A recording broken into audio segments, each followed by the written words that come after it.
अरे वाह, तू तो बड़ा भाग्यशाली है रे। अब तक जिसने भी इस तराजू को छुआ है वो जीवित नहीं रहा।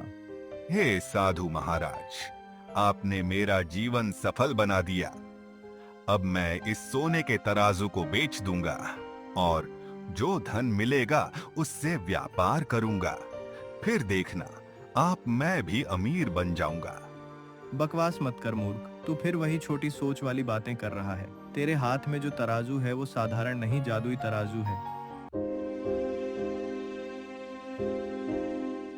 कुशीनगर राज्य के हरियापुर गांव में यशवीर नाम का एक अनाथ युवक रहता था, जो बंसी काका के गोदाम में काम करता था। उस दिन यशवीर गोदाम के अंदर लेटा हुआ आराम कर रहा था कि तभी बंसी काका वहां आ गए। अरे ओ यशवीर, मैं तुम्हें यहाँ पर काम करने की मजदूरी देता हूँ, आराम करने की नहीं। कहा था ना कि अनाज की बोरियां बाहर बैलगाड़ी में रखवा दें। बैलगाड़ियां धूप में खड़ी तुम्हारा इंतजार कर रही हैं और तू यहाँ मजे से टांग फैलाकर लेटा हुआ है। अरे बंसी काका, बस कुछ देर तो आराम करने दिया करो, सुबह से तो लगा हुआ हूँ। कुछ दिनों से देख रहा हूं यशवीर, तू काम से जी चुराने लगा है। बताऊं काका, तो अब मुझसे मेहनत नहीं होती। न जाने मेरा भाग्य कब बदलेगा। छोटा था तो माँ बाप छोड़ गए। बचपन अनाथ की तरह बीता। सोचा था जवान होकर किस्मत बदल जाएगी, लेकिन अब तो लगता है कि पूरा जीवन यहीं बोरियां उठाने में कटेगा। याद रख यशवीर, ये किस्मत जो होती है ना, ये लेटे नहीं बदलती।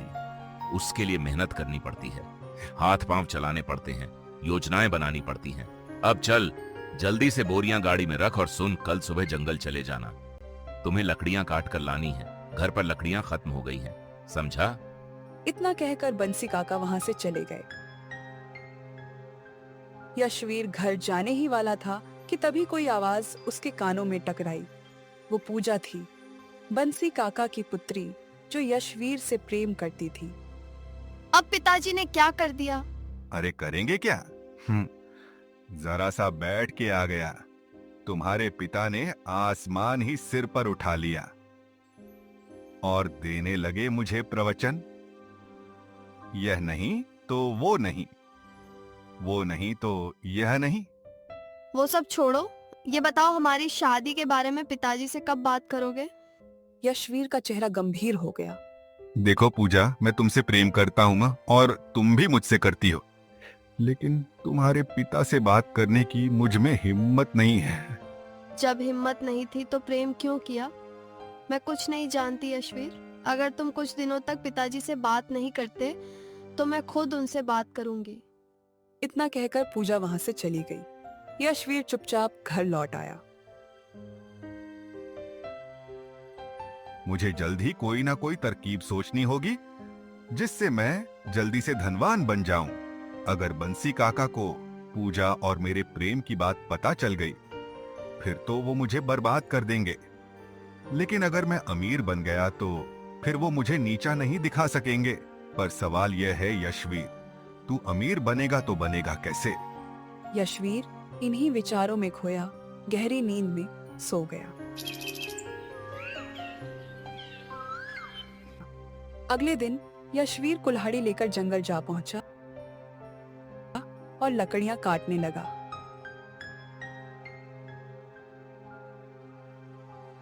कुछ देर बाद थककर वो एक पेड़ के नीचे बैठ गया। बाप रे बाप, मेरी जिंदगी भी कितनी अजीब है।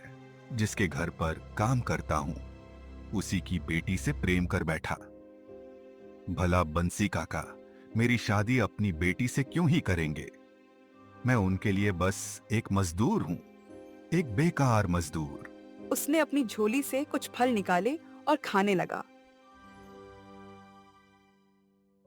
तभी उसके सामने एक साधु आकर खड़ा हो गया। बेटा बेटा, मुझे बड़ी भूख लगी है, एक फल मुझे भी दे दो बेटा, दे दो। यशवीर ने बिना कुछ बोले एक फल साधु की ओर बढ़ा दिया। साधु पास बैठ गया और शांति से फल खाने लगा। वाह वाह वाह, मजा आ गया। बड़े ही ताजे और स्वादिष्ट फल हैं। ये बताओ, इन्हें कहाँ से लेकर आए तुम? कहां से लेकर आऊंगा? बाजार से, और कहां से खरीद कर लाया हूं। बहुत गुस्से में है तू बच्चा। मैं देख रहा था कि कुछ देर पहले तू अपने आप से कुछ बड़बड़ा रहा था। बता बेटा, आखिर तेरी समस्या क्या है? बोल तो ऐसे रहे हो जैसे अगर मैं अपनी समस्या बता दूंगा तो आप पल भर में उसका हल निकाल ही दोगे। बात तो सही है, क्या पता मैं तेरी कोई मदद कर दूं? बता तो सही बच्चे। यशवीर थोड़ी देर चुप रहा और उसने अपनी सारी व्यथा साधु को बता दी। अब आप यह बताइए साधु महाराज कि मेरा भाग्य कैसे बदलेगा। मैं अचानक से धनवान होना चाहता हूँ। गरीबी की जिंदगी से मैं तंग आ चुका हूँ। बात तो तेरी सही है, लेकिन यह भी सोच बेटा, जिस सेठ के यहाँ तू काम करता है उसकी बेटी तुझसे प्रेम करती है। ऐसी किस्मत हर किसी की नहीं होती। यशवीर, जो प्रेम सच्चा हो वो केवल भाग्यशाली को ही मिलता है। अरे आप भी ना लगे ज्ञान देने साधु बाबा। ऐसा है महाराज, कोई ऐसा उपाय बताइए जिससे मेरा भाग्य सच में बदल जाए और मैं रातों रात धनवान बन जाऊं। धनवान बनूंगा तभी वह सेठ अपनी लड़की का हाथ मुझे देगा, नहीं तो लात मारकर भगा देगा। फिर हो गया मेरे भाग्यशाली होने का बटाधार। ठीक है बेटा, सुनो। यहाँ से दाहिनी दिशा में एक घना जंगल है। उस जंगल में तुझे एक छोटा सा मंदिर मिलेगा। उस मंदिर में एक सोने का तराजू रखा है। वह कोई साधारण तराजू नहीं है, वो देवी का तराजू है। अगर तेरे मन में जरा सा भी लालच नहीं हुआ और तेरे भाग्य में परिवर्तन लिखा है तो ही तू उस तराजू को उठा सकेगा। और हाँ, अगर तेरे मन में कपट या लालच आया तो जैसे ही तू उस तराजू को छुएगा तू जलकर राख हो जाएगा। समझा? अरे क्या खाक समझा भला, यह कैसा उपाय हुआ? एक तरफ जिंदगी नहीं तो मौत। भाग्य ऐसे नहीं बदलता। कभी कभी भाग्य को आसमान तक चुनौती देनी पड़ती है। अगर डरता है तो सारा जीवन ऐसे ही दूसरों की गुलामी में गुजार दे, नहीं तो कोशिश करके देख ले। ठीक है, अगर ऐसी बात है तो फिर मैं अपने भाग्य को जरूर आजमाऊंगा। इतना कहकर यशवीर उस दिशा में चल पड़ा जहां साधु ने उसे जाने को कहा था। कुछ देर बाद यशवीर घने जंगल में पहुंचा। पेड़ों के बीच छिपा एक छोटा सा मंदिर उसकी नजर में आया। अरे साधु महाराज ने सच कहा था, यहाँ तो सचमुच एक छोटा सा मंदिर है। चलो देखते हैं अंदर। क्या वाकई वहां सोने का तराजू है या फिर साधु महाराज मंदिर का पता बताकर मुझे मूर्ख बना रहे थे। यशवीर सावधानी से मंदिर के अंदर चला गया। अंदर चमकती सोने की किरणों में एक तराजू रखा था। बाप रे, इसका मतलब साधु महाराज का हर एक शब्द सत्य था। पर अगर मैं इसे उठाऊंगा तो जलकर राख हो जाऊंगा। तो हे भगवान, क्या मेरी कहानी यहीं खत्म हो जाएगी? क्या करूं? क्या करूं? हाँ, इस तरह जीने से अच्छा है कि यहीं पर जलकर राख हो जाऊं। उसने झटके से तराजू उठा लिया। अरे मुझे तो कुछ नहीं हुआ। इसका मतलब मेरा भाग्य बदलने वाला है। मेरा भाग्य बदलने वाला है। वो खुशी खुशी तराजू उठाए वहां से चला गया, वापस उसी जगह जहां साधु बैठा था। अरे वाह, तू तो बड़ा भाग्यशाली है रे। अब तक जिसने भी इस तराजू को छुआ है वो जीवित नहीं रहा। हे साधु महाराज, आपने मेरा जीवन सफल बना दिया। अब मैं इस सोने के तराजू को बेच दूंगा और जो धन मिलेगा उससे व्यापार करूंगा। फिर देखना, आप मैं भी अमीर बन जाऊंगा। बकवास मत कर मूर्ख, तू फिर वही छोटी सोच वाली बातें कर रहा है। तेरे हाथ में जो तराजू है वो साधारण नहीं, जादुई तराजू है। जादुई तराजू, इसका क्या मतलब है साधु महाराज? यह तराजू बात करता है और यह आम वस्तुओं का नहीं बल्कि सच और झूठ का न्याय करता है। अगर तू इसका उपयोग सत्य और न्याय के लिए करेगा तो यह तेरी बात मानेगा, पर अगर तू इसका उपयोग स्वार्थ और लालच के लिए करेगा तब भी यह तेरी ही बात मानेगा। अब यह निर्णय तेरा है कि तू कौन सा रास्ता चुनेगा। अरे साधु महाराज, आप तो ऐसे कह रहे हैं जैसे मैं कोई राजा महाराजा हूँ। मैं किसी का न्याय कैसे कर सकता हूँ? इन तो राजाओं का काम है ना। सुन, तूने देवी का तराजू उठाया है, इसका मतलब तू कोई साधारण मनुष्य नहीं है। तेरे अंदर अगर कुछ कमी है तो वह है धैर्य की कमी। थोड़ा धैर्य रख, समय आने दे, नियति तुझे एक अवसर देगी। दो रास्ते होंगे, एक आसान जो धन की ओर ले जाएगा और दूसरा कठिन जो सत्य की ओर जाएगा। अगर तू कठिन लेकिन सच्चे रास्ते को चुनेगा तो कल्पना नहीं कर सकता कि तू किस ऊंचाई तक पहुंच सकता है। हाँ, मतलब मेरे जीवन में ऐसा समय आएगा जब मुझे चुनना होगा अच्छाई या बुराई में से कोई एक रास्ता। जब से तू मिला है ना, तूने पहली बार बुद्धि की बात कही है। बिल्कुल सही समझा तूने। इतना कहकर साधु रहस्यमय मुस्कान के साथ जंगल की दिशा में चला गया। यशवीर देर तक उसे देखता रहा, फिर धीरे धीरे घर की ओर लौटा। हाथ में चमकता हुआ सोने का तराजू लिए यशवीर घर पहुंचा ही था। हे भगवान, ये तो सोने का तराजू है। ये तुम्हारे पास कहाँ से आया? क्या तुमने कहीं से चोरी की है? सच बताओ। नहीं नहीं नहीं पूजा, मैंने कोई चोरी नहीं की है। मैं बताता हूँ। सुनो, बात यह है कि यशवीर ने पूरी घटना पूजा को सुना दी। साधु मंदिर और जादुई सोने का तराजू। यशवीर, साधु महाराज की बात में गहराई लगती है। तुम इस तराजू को कहीं बेचने की गलती मत करना। क्या पता वही साधु सच कह रहा हो और यह तराजू तुम्हें उस ऊंचाई तक पहुंचा दे जिसकी तुमने कल्पना भी नहीं की। हाँ, सच कहूँ पूजा, मैं भी यही सोच रहा हूँ। तभी अचानक वहां बंसी काका का नौकर मोहन आ पहुंचा। अरे ओ मोहन, क्या है ये? तुम यहाँ चुपके हमारी बातें सुन रहे थे। अरे इरादा तो नहीं था, पर हाँ सब कुछ सुन लिया है। मैं तो बस यही देखने आया था कि तुम जंगल से लकड़ियां काट कर लाए या नहीं, क्योंकि बंसी काका ने मुझे भेजा था। पर इसी बहाने तुम्हारा यह रहस्य भी मैंने जान लिया। चिंता मत करो, मैं किसी को कुछ नहीं कहूंगा। इतना कहकर मोहन वहां से चला गया। यशवीर, अब उस तराजू को बहुत सुरक्षित रखना, क्योंकि अगर मोहन को कोई बात पता चल गई तो वो बात पूरे गांव को पता चल जाएगी। हाँ, जानता हूँ, उसकी आदत ही ऐसी है। जब तक वो पूरे गांव में ढिंढोरा नहीं पीट देगा कि यशवीर के हाथ सोने का तराजू लगा है, तब तक उसका पेट हल्का नहीं होगा। पूजा चली गई, लेकिन यशवीर की बात सही साबित हुई। कुछ ही घंटों में मोहन ने पूरे गांव में खबर फैला दी कि यशवीर को एक दिव्य तराजू मिला है।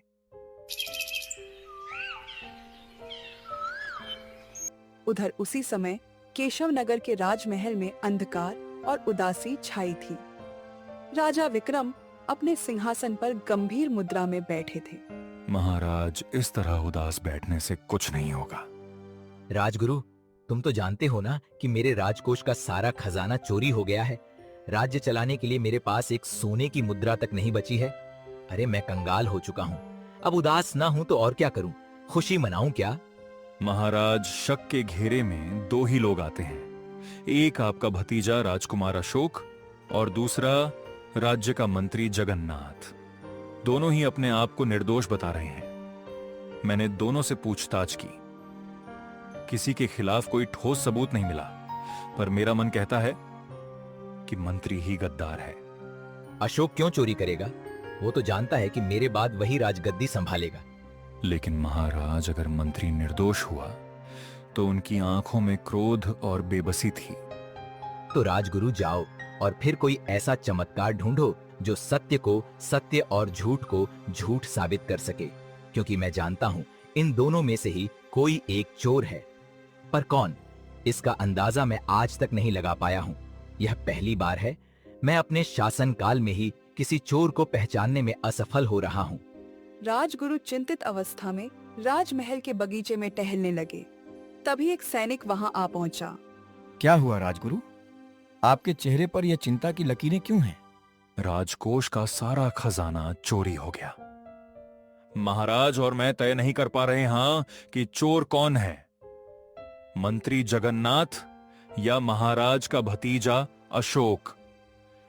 अगर दोषी का पता जल्द ही नहीं चला तो यह राज्य संकट में पड़ जाएगा। राजगुरु, मैं हरियापुर गांव का रहने वाला हूं।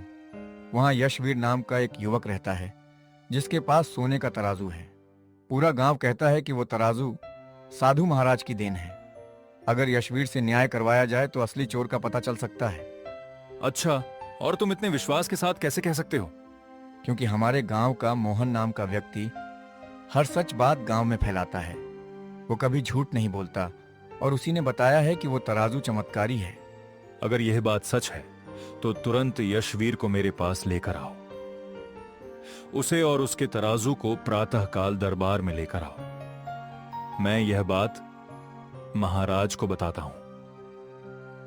सैनिक वहां से निकल गया, लेकिन यह सब वार्तालाप राजकुमार अशोक सुन चुका था। अगर वो तराजू सच में चमत्कारी हुआ, फिर तो मैं चोर साबित हो जाऊंगा। और सच तो यही है कि चोरी तो मैंने ही की है। हम पर अब एक रास्ता है, यशवीर को खरीदना। इधर सैनिक सीधे हरियापुर पहुंचे। यशवीर पूजा से बातें कर रहा था। यशवीर, तुम्हारे पास जो सोने का चमत्कारी तराजू है, उसे लेकर कल राजमहल चलना है। राज्य का सारा खजाना चोरी हो गया है और आरोपी दो हैं, मंत्री जगन्नाथ और राजकुमार अशोक। महाराज चाहते हैं कि तुम्हारा तराजू असली चोर को पहचान ले। अगर तुमने सच का पता लगा दिया तो महाराज तुम्हें बहुत बड़ा इनाम देंगे। ठीक है। तो कल दरबार में हाजिर हो जाना अपने तराजू के साथ। चलो, मैं चला। इतना बोलकर सैनिक वहां से चला गया। यशवीर, इसका मतलब साधु महाराज की बात सही थी। समय आ गया है, शायद यही तुम्हारे भाग्य का नया मोड़ है। उसी समय राजकुमार अशोक स्वयं यशवीर के दरवाजे पर आए। तो तुम्हारा ही नाम यशवीर है? हाँ जी, मेरा ही नाम यशवीर है। मुझे पता है कि तुम्हारे पास दिव्य सोने का तराजू है जो असली चोर का नाम बता सकता है। और तुम्हें पता है, असली चोर मैं ही हूं। लेकिन मैं चाहता हूं कि तुम मंत्री जगन्नाथ को दोषी साबित कर दो। बदले में मैं राजकोष से चुराया हुआ आधा खजाना तुम्हें दे दूंगा। क्या कहते हो? लेकिन तुमने खजाना चुराया क्यों? यह सब राजनीतिक चालें होती हैं जो तुम्हारे समझ के परे की बात है। बस इतना समझ लो कि मंत्री को गद्दार साबित करने के लिए वो जरूरत से ज्यादा ईमानदार है। और वैसे भी कुछ दिनों में मैं राजा बनने वाला हूं। सोच लो, अगर तुम मेरे पक्ष में निर्णय दोगे तो मैं तुम्हें आधा खजाना और अपनी मित्रता दूंगा। राजा का मित्र बनना कोई छोटी बात तो नहीं है। सोच लेना, और जो भी निर्णय करना सोच समझ करना। इतना बोलकर अशोक वहां से चला गया और यशवीर गहरी सोच में डूब गया। तो पूजा, अब ऐसे में मैं करूं तो क्या करूं बताओ? आधा खजाना मिल रहा है और भविष्य का राजा स्वयं मित्रता का हाथ बढ़ा रहा है। यह तो बड़ी बात है ना? क्या तुम्हें साधु महाराज के शब्द याद नहीं? उन्होंने कहा था, समय आएगा जब तुम्हें अच्छाई और बुराई में से एक रास्ता चुनना होगा। अगर तुम झूठ बोल दोगे तो निर्दोष मंत्री का जीवन बर्बाद हो जाएगा, और जिस अशोक पर तुम भरोसा कर रहे हो वही राजा बनकर तुम्हें मरवा देगा। यशवीर चुप हो गया। कुछ पल बाद बोला, हाँ, शायद तुम सही कह रही हो पूजा। अब मैं केवल सत्य का साथ दूंगा। अगले दिन यशवीर सैनिक के साथ राजमहल पहुंचा। दरबार में महाराज विक्रम सिंहासन पर बैठे थे। सामने मंत्री जगन्नाथ और राजकुमार अशोक सिर झुकाए खड़े थे। महाराज, यही है यशवीर, हरियापुर गांव का युवक। इसके पास वही चमत्कारी तराजू है।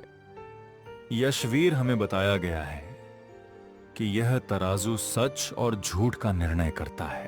प्रणाम महाराज। महाराज, मैं प्रयास करता हूँ। जब से यह तराजू मेरे पास आया है, मैंने इसका उपयोग नहीं किया है। लेकिन हाँ, साधु महाराज ने कहा था कि यह स्वयं बताएगा सत्य क्या है और झूठ क्या है। यशवीर ने तराजू दरबार के बीच रखा और बोला, हे दिव्य तराजू, यह तुम्हारी पहली परीक्षा है। न्याय करो और असली चोर को सामने लाओ। अचानक सोने का तराजू चमकने लगा। उसकी आवाज गूंजी, दोनों आरोपियों को मेरे पलड़े में बैठा दो। राजकुमार अशोक, तुम पहले बैठो। अशोक तराजू के एक पलड़े में बैठा। मंत्री जगन्नाथ, तुम दूसरे पलड़े में बैठो। जिसके शरीर पर जलन मचेगी वही दोषी होगा। वो स्वयं अपने अपराध को स्वीकार करेगा। अशोक के चेहरे का रंग उड़ गया। अगले ही क्षण उसके शरीर पर भयंकर जलन होने लगी। अरे रे रे रे, मेरे शरीर में आग लग रही है। इसको रोकिए महाराज। महाराज, इसको रोकिए। सत्य बोल दो अशोक, तुम्हारा दर्द समाप्त हो जाएगा। हाँ हाँ महाराज, मैं दोषी हूँ। राजकोष का सारा खजाना मैंने ही चुराया। मैं मंत्री को गद्दार साबित करना चाहता था, क्योंकि वो जान चुका था कि मैं अवैध वसूली कर रहा था। मैंने यशवीर को भी खरीदने की कोशिश की ताकि वो मंत्री को दोषी ठहरा दे। अशोक, हमने सोचा था कि तुम हमारे उत्तराधिकारी बनोगे, पर जो अपने ही राज्य को लूटे वो राजा बनने के योग्य नहीं। अब तू अपना शेष जीवन कारागार में बिताएगा। सैनिकों, ले जाओ इसे। यशवीर, तूने लालच को ठुकराया और सत्य का साथ दिया। सत्य का साथ देने वाला ही सच्चा राजा होता है। आज से मैं तुझे इस राज्य का उत्तराधिकारी घोषित करता हूँ। क्या अब मैं राजा हूँ? कहा था ना यशवीर, जब तू सत्य का साथ देगा तो वहां पहुंचेगा जहां की तूने कल्पना भी नहीं की थी। तू राजा बनेगा, यह तेरे भाग्य में लिखा था। साधु महाराज, मैं सही बताऊं, मैंने कभी सोचा भी नहीं था। धन्यवाद धन्यवाद। अगर तू लालची होता तो कुछ समय के लिए धनवान तो बन जाता, पर सारा जीवन दुख में बिताता। पर तूने मन की आवाज सुनी और वही तेरी असली शक्ति है। तराजू से प्रकाश की लहरें निकली और वो धीरे धीरे गायब हो गया। अब यह तराजू उस देवी के मंदिर में लौट गया जहां से आया था, किसी और यशवीर की प्रतीक्षा में। साधु भी उसी रोशनी में विलीन हो गया। कुछ समय बाद यशवीर का विवाह पूजा से धूमधाम से हुआ। हरियापुर से लेकर पूरे केशव नगर तक यशवीर के न्याय और सत्य की चर्चा फैल गई। इस कहानी की सीख, सत्य का साथ देने वाला व्यक्ति अंत में हमेशा सम्मान और सफलता पाता है। लालच और बेईमानी इंसान को विनाश की ओर ले जाती है। कठिन परिस्थितियों में भी सही निर्णय लेना ही सच्ची बहादुरी है। ईमानदारी और न्याय का मार्ग अपनाने वाले को भगवान भी सफलता का आशीर्वाद देते हैं।